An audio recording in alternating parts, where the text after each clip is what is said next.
In today's video, I'll show you how to do a dainty side rose nail design perfect for Valentine's Day. After base coat, I'll be applying this milky glittery polish, and it is semi-sheer, so I did about 3 coats to get it to the opacity that I like.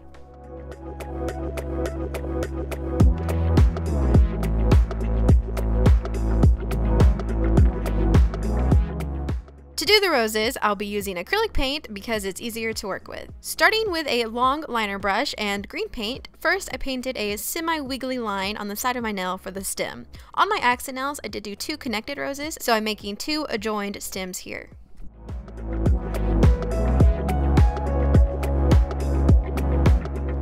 Switching to a smaller detail brush and red paint, I added some small rosy shapes atop the stems. I made the rose on the right kind of partial to give it a layered look, and I also added a little bit of dark red to the center of the flowers to give some dimension.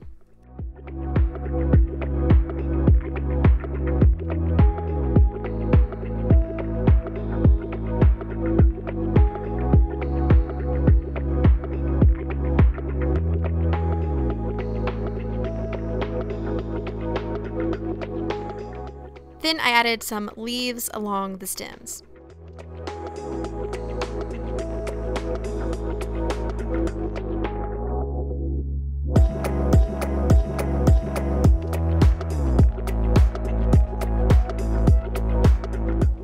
After that, I just used a little bit of watered down white paint to highlight the roses and stems, and then I used some dark green paint to shade the green parts.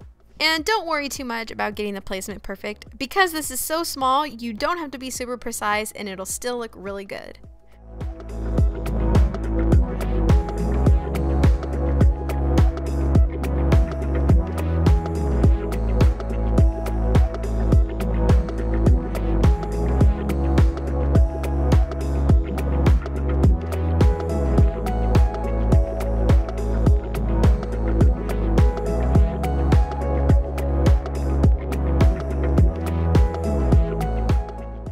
Then I just sealed in my design with a top coat to protect the acrylic details and give it a nice glossy finish. If you guys decide to give this look a try, make sure to share a picture with me on my social medias. I'd love to see it. And I have another tutorial where I did some very detailed roses, and you can click on your screen here to watch that.